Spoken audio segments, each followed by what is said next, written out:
अब देखिए सारी रूहानियत का सार वो अपने इस शब्द में पेश कर रहे हैं और फरमा रहे हैं, कर साहिब से प्रीत पे।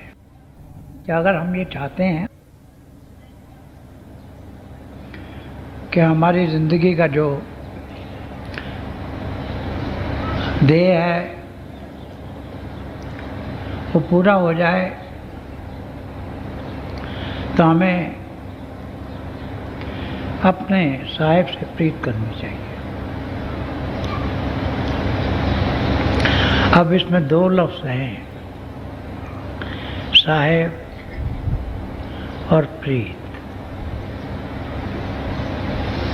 अब साहिब कौन होता है?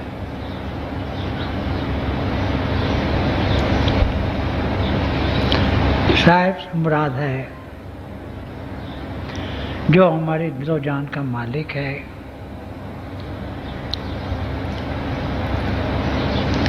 जो चलता फिरता खुदा है,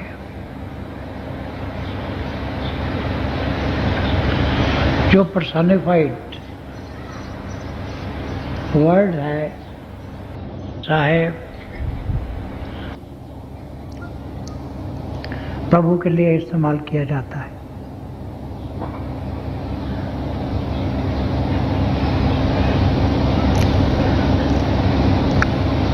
परमात्मा के लिए इस्तेमाल किया जाता है।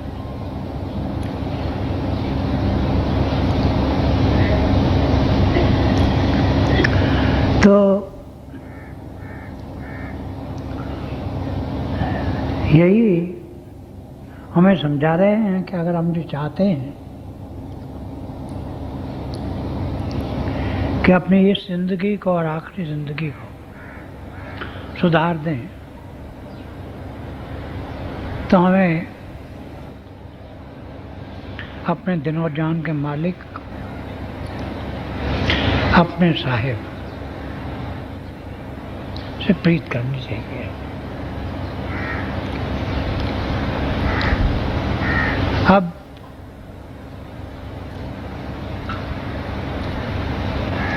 दो जो लफ्ज़ हैं, साहिब और प्रीत, इसी के इर्द गिर्द उन्होंने मनुष्य जाति की सारी कहानी जो है वो वीव कर।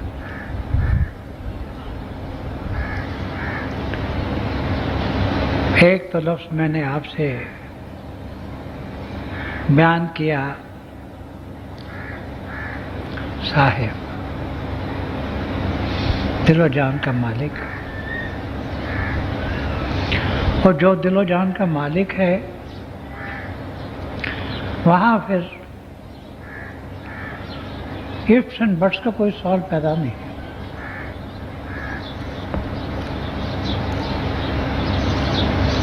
तो ये वो स्टेज है कि यहाँ हम पूर्ण तौर पर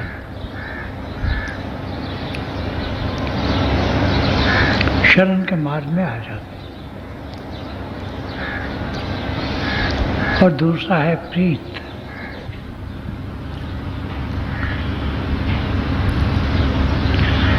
जब कभी संत महात्मा प्रीत की बात करते हैं, प्यार की बात करते हैं, तो वो तो एक बड़ी पाकीज़ा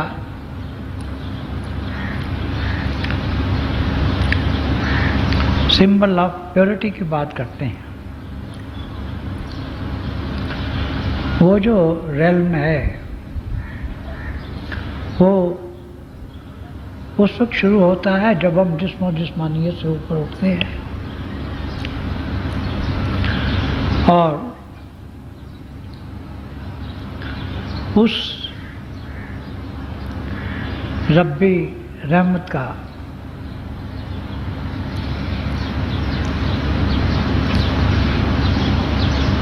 एक्सपीरियंस करते हैं, जिसे हम प्लेटोनिक लव कहते हैं। ये एक ऐसी स्टेज है कि जब दिल से दिल में, आंखों से आंखों में एक राह पैदा हो जाती है,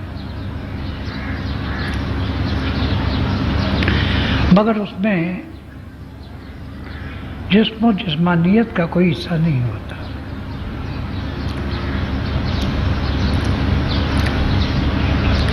और इससे भी ऊपर उठकर आखिरी स्टेज जो है उसे मिस्टिक लव कहते हैं। और वहाँ तो हमारी जो आत्मा है वो एक खतरा होती है और प्रभु करुणा सागर होता है, वो ओशन ऑफ कंपैशन होता है। और वहीं पे जाके हमारी जो आत्मा है वो एक किरण होती है और प्रभु सूर्य होता है। तो वो जब संत प्रीत की बात करते हैं तो वो उस धर्म की बात करते हैं, उस स्टेज की बात करते हैं जो कि इतनी ऊंची है। तो अब कबीर साहब यही तालीम दे रहे हैं कि अगर हम ये चाहते हैं कि हमारी ज़िंदगी का जो देह है, जो be all and and all of life है, वो हासिल हो जाए, हमारी आत्मा और परमात्मा का मिलाप हो जाए, तो वो कहते हैं कि भाई आप प्रेम करो, क्योंकि ये जब से ये संसार बना है हर महापुरुष ने यही कहा है कि God is love, our soul being of the same essence as God is love, and the way back to God is also love. कि प्रभु प्रेम है, हमारी आत्मा परमात्मा की अंश होने के नाते से प्रेम है, और प्रभु को पाने का रास्ता भी प्रेम का है।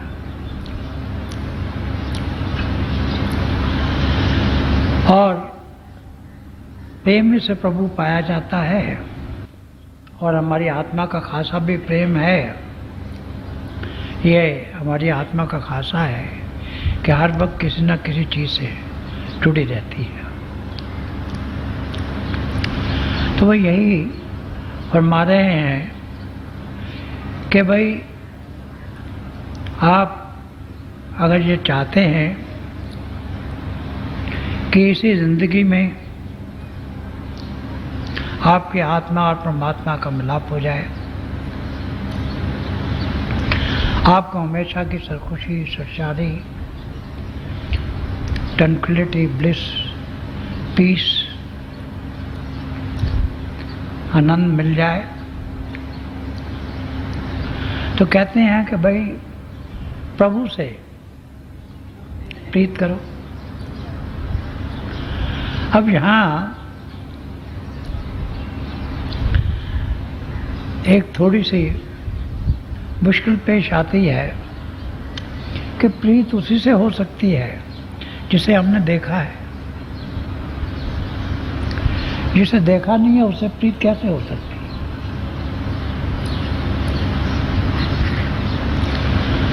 तो फिर वो बड़े प्यार से समझाते हैं कि देखो भाई, जब परमात्मा खुद इस इंसानी जिस्म में आता है तो वो प्रभु रूप हस्ती होती है, वो जीता जागता खुदा होता है। और इसी स्टेज को सूफियों ने अपने अपने अल्फाज में बयान किया है कि मन खुदारा आशकारा दीदा हम और दर सूरते इंसान खुदारा दीदा हम। जब क्राइस्ट ने कहा है कि बिहोल्ड द लॉर्ड,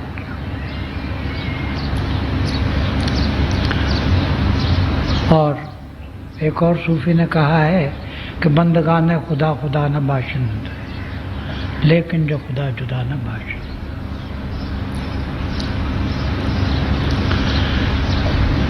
तो यही बता रहे हैं कि भाई प्रभु को तो डायरेक्टली हमने नहीं देखा है। हाँ, इंसानी जिस तौर पे वो काम करता है उसे देखा है। वो मुजस्मा है पवित्रता का, वो एम्बॉडीमेंट है प्योरिटी का और लव का, और वो नकाश भी है प्योरिटी और लव का। तो ये कहते हैं कि भाई अगर आप चाहते हैं कि जल्दी से जल्दी इस इंसानी ज़िंदगी के देह को पालें, जो अपने आप को जानना और प्रभु को पाना है, तो उसका ये सबसे छोटा रास्ता यही है कि आप अपने अंतन में जो साहिब है, जो मालिक है, जो वाहिगुरु है, जो परमात्मा है, जो गॉड है, उससे आप प्रेम करें। और प्रभु से प्रेम जो है वो पहली स्टेजेस में तो गुरु से प्रेम करके किया जाता है। ऐसा समय बोरने पे हो, जय है अवसर बे, तन सुंदर छबे देख न भूलो, ये बारू के भेद।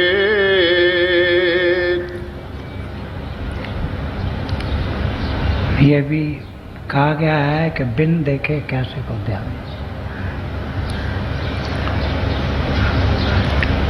और फिर लुत्फ ये है कि हम खुद तो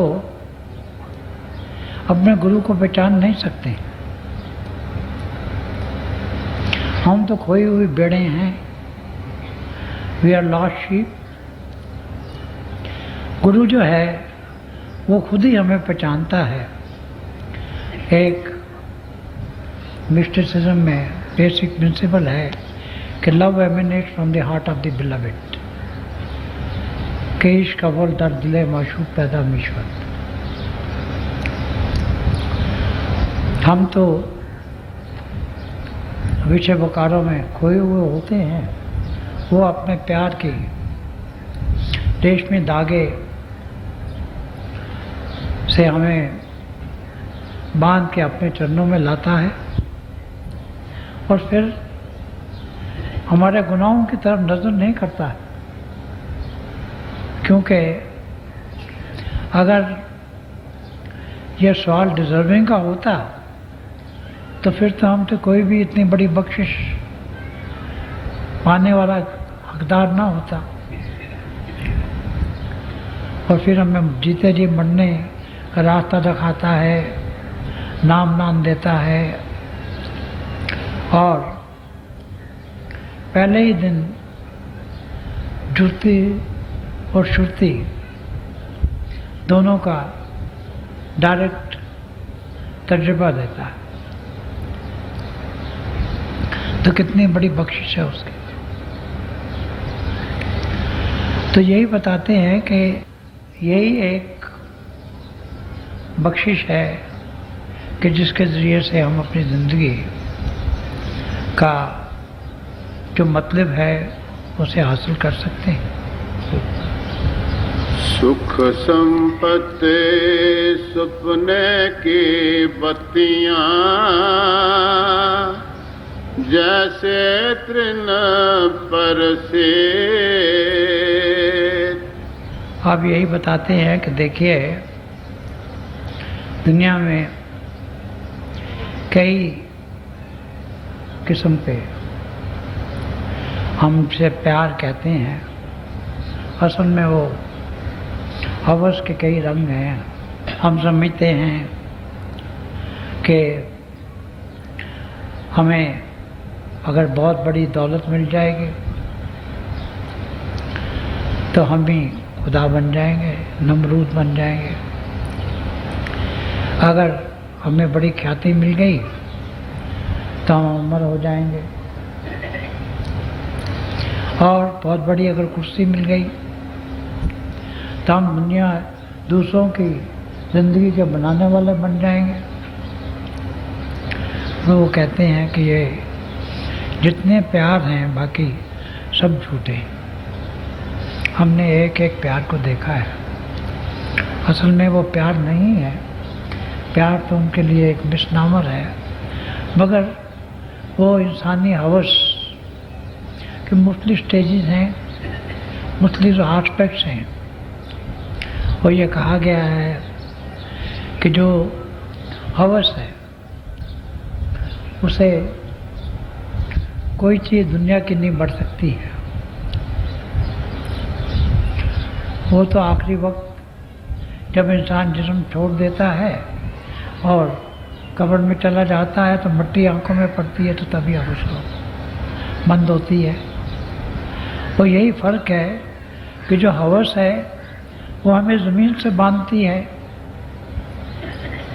जो इश्क है वो हमें आसमानों पर प्रवास कराता है। तो यही कह रहे हैं कि जितनी भी हमारे पास दुनिया की बड़ी बड़ी चीज़ें हैं, हम उससे दिल लगा लेते हैं और उसी में अपना सारा समय ज़ाया कर देते हैं, मगर आखिरी वक्त तो कोई भी हमारा साथ नहीं चलता। आखिर में आ जाता है इंसान के साथ तो सिर्फ नाम जाता है और गुरु जाता है। और जो गुरु है उसी की बात कर रहे हैं, और जो नाम है वही असल में पीत है। मेरा एक शेर है कि तुमने आंखें फेर ली मुझसे तो मुझ पर ये खुला, खारदारे आशिकी को गुलसिता समझा था। तो इनमें से कोई सच्ची मोहब्बत नहीं है। ये हमें फ़र्ज़ अपने निभाने हैं, जितने भी दुनियावी फ़र्ज़ हैं, क्योंकि हम तो पॉजिटिविस्ट पे मानने वाले हैं। मगर इसके साथ साथ सबसे जो बड़ा फ़र्ज़ है, जो हमारी आत्मा और परमात्मा का मिलाप है, हमने उसे सबसे सर्वश्रेष्ठ अपना ऑब्जेक्टिव इन लाइफ रखना। शरण आए सो सब ही उबारे, ये साहिब के रे। ये बता रहे हैं कि ये जो बाहर की जितने भी हमारे प्यार हैं, जिन पे हम गर्व करते हैं दुनियावी चीज़ों की, वो बताते हैं कि मिसालें देकर वो तो एक ख्वाब की बांधती हैं, एक स्वप्न की बांधती हैं। सपने में हम समझते हैं कि ठीक हो रहा है, सपना टूटता है तो मालूम होता है कि ये तो हमारी इमेजिनेशन का है। तो ये बताते हैं कि इनकी कोई हकीकत नहीं। जो रूहानियत है, जो मिस्टिसिज्म है, वो रियलिटी है, वो हकीकत है।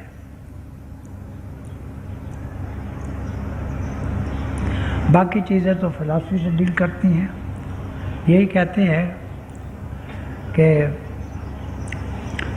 Psychology deal with imagination but mysticism deal with reality. तो हम तो मिस्टिसिज्म की बात कर रहे हैं, रूहानियत की बात कर रहे हैं और ये दुनिया की जितनी चीज़ें हैं झूठी हैं और ये बताते हैं कि भाई जिस ज़िंदगी में चूँकि हमने ये ज़िंदगी और मौत का मेम्मा हमने सुलझाना है, इसके लिए हमें चाहिए कि हम अपने गुरु से प्यार करें, उसमें लीन हो जाएं, उसमें गुम हो जाएं और फिर हम शरीर का रास्ता अपनाएं। हम तो करने का रास्ता अपनाते हैं। दो रास्ते हैं, जितनी भी रूहानियत है उसे अगर दो रास्तों में, दो योगों में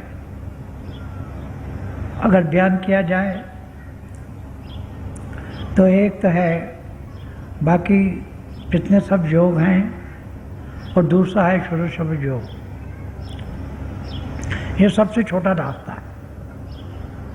और षोडश योग में भी दो रास्ते हैं, एक करने का और एक शरण का। इन दोनों में से शरण का रास्ता जो है बहुत छोटा है। शरण का रास्ता अपने आप को हवाले करने का रास्ता है। उसमें ये हमारे मन की जितनी दलीलें हैं ये नहीं रहती। जैसा हुक्म हुआ वैसा कर दिया, जैसा इशारा हुआ वैसा कर दिया। उसमें तो एक दूर से इशारा हो जाए तो काफ़ी है,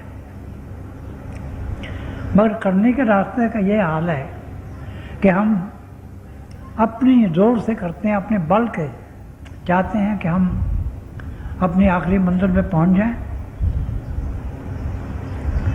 उसमें ऐसा होता है कि कभी तरक्की होती है, हम भजन में बैठते हैं, 2-3-4 दिन तरक्की हुई, फिर उसके बाद तरक्की हो गई। तो वो लंबा रास्ता है। मगर अगर शरण का रास्ता है तो फिर हमने अपने आप को अपने गुरु के हवाले कर दिया, हमने अपने आप को अपने गुरु की गोद में डाल दिया। और हवाले करने का मतलब ये है कि फिर मेरा ये जो संस्कार है नहीं उठते हैं, मेरा मन कोई उठ के मुझे अपनी रेशन नहीं देता है, फिर मैं नहीं रहता हूँ करता गुरु हो जाता है। और अगर करता ही गुरु हो गया तो फिर किसी चीज़ के गलत होने की बात ही पैदा नहीं होती।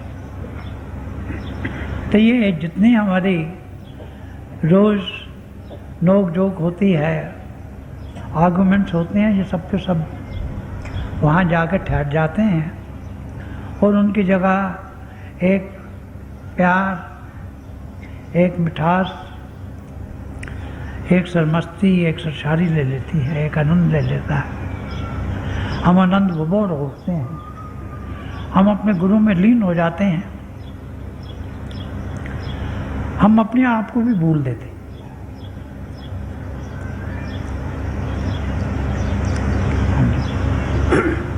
कहे कबीर सुनो भई साधो, चली हाँ भोजन जी। तब आखिर में कबीर साहब ये बताते हैं कि ये जो हमारा जन्म है ये भी हमारे लिए एक बहुत बड़ी स्ट्रगल है। और अल्लामा इकबाल के लफ्ज़ों में ये जो इश्क है ये भी एक कश्मकश पैहम को कहते हैं। It is a continuous struggle या निरंतर संघार है। तो ये कहते हैं कि ये जो इंसानी जिस्म लेके आए थे, जो प्रभु ने हमें दिया था, हमने इसे जीत लिया। मगर कैसे जीता? अपने गुरु की सतत छाया में आकर, उसकी शरण में आकर। अपने आप नहीं जीता, क्योंकि जहाँ तक अपने आप का तल्लक है, जहाँ तक अपना आप रहता है, तब तक तो हम उस मंजिल पे पहुँच नहीं सकते। यह तो गुरु अपनी दया दे, वो अपनी बूस्टिंग दे और हम उसकी नज़र करम से अवार्ड लेकर अपनी ज़िंदगी उसके हुक्म के मुताबिक बनाएं, तो फिर हमारी ज़िंदगी का ध्येय इसी ज़िंदगी में पूरा हो सकता है। और यही हमारा सबका आदर्श भी है। तो मैं आज इन दो महापुरुषों से, जिनके चरणों में मुझे बैठना नसीब हुआ है, यानी हमारे मुर्शिद आज़म हजूर बाबा सावन सिंह जी महाराज और हजूर पुरनूर संत कृपाल सिंह जी महाराज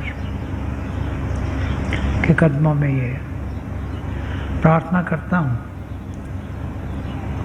कि वो हमें ये ताकत दें, अपनी वो नज़र करम बख्शें कि हम अपने जीवन को उनके हुक्म के अनुसार डाल सकें। और ये जो हमारी ज़िंदगी का सबसे बड़ा ध्येय है,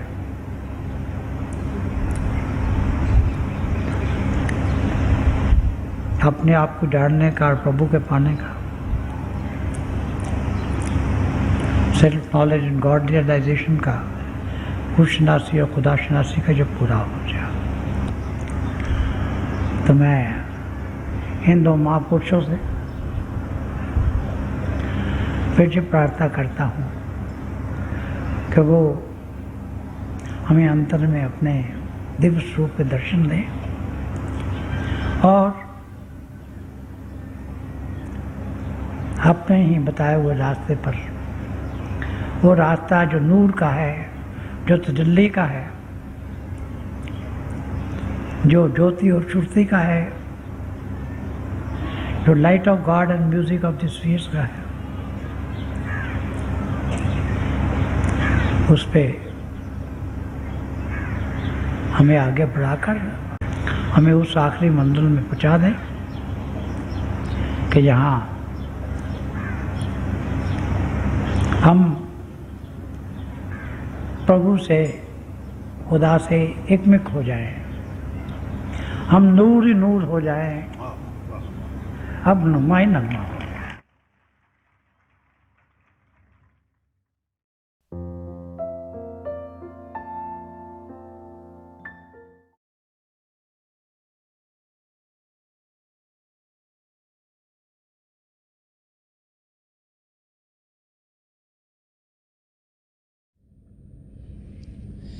प्यारे भाई और बहनों, अभी हम सब दयालपुर संत दर्शन सिंह जी महाराज की दिव्य वाणी सुन रहे थे। जब भी हमें संत दर्शन सिंह जी महाराज के शब्द सुनने को मिलते हैं तो एक नया रास्ता हम सब के लिए खुल जाता है, जिसके ज़रिए हम अपनी मंजिल तक पहुंच सकें। वो रास्ता प्रेम का रास्ता है, वो रास्ता अध्यात्म का रास्ता है। तो थोड़ी देर के लिए आप सब अभ्यास के लिए बैठ जाएं। आप जहाँ भी बैठें आराम से बैठिएगा, अपनी आंखें बंद कर लीजिएगा और ये आंखों के डेले आई बॉल्स हैं सीधे सामने फोकस होने चाहिए, जैसे 8-10 इंच आपके सामने फोकस हैं। आंखें बंद करते ही वो भाई बहन जिन्हें नाम की देन मिली है आप सिमरन कीजिएगा। और जो भाई बहन यहाँ नए हैं, आप पिता परमेश्वर के किसी भी जाति नाम का जाप कीजिएगा। जाप मन ही मन करना, ऊँचा नहीं दोहराना। आपके सामने रोशनी के चिन्ह आपको देखने को मिलेंगे। शुरू में शायद ऐसे लगेगा रोशनी आकर जा रही है, रोशनी के चक्र हैं, लेकिन जैसे जैसे आपका ध्यान टिकता चला जाएगा आपको लगेगा रोशनियाँ टिक गई हैं और बहुत से नज़ारे आपको देखने में मिलेंगे। तो जो कुछ आपको दिखता है उसे बड़े आराम से देखिए, प्रेम से देखिए, और आप देखेंगे कि आपकी ज़िंदगी में आपको कितना सुकून मिलेगा, कितनी शांति मिलेगी, और आपकी ज़िंदगी प्रभु के प्रेम से भरपूर होनी शुरू हो जाएगी। थोड़ी देर के लिए आप सब अभ्यास के लिए बैठ जाएं। प्रभु की दया हो कि हम सब जो पिछली सेंचुरी के महापुरुष हैं, हजूर बाबा सावन सिंह जी महाराज, परम संत कृपाल सिंह जी महाराज और दयाल पुरुष संत दर्शन सिंह जी महाराज, उनके वचनों को अपनी ज़िंदगी में ढालें और अभ्यास के ज़रिए प्रभु की प्राप्ति करें। थोड़ी देर में आप सबको इस अभ्यास से उठाऊंगा और मेरी शुभकामनाएं आप सबके साथ हैं।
छोड़ दीजिए जी।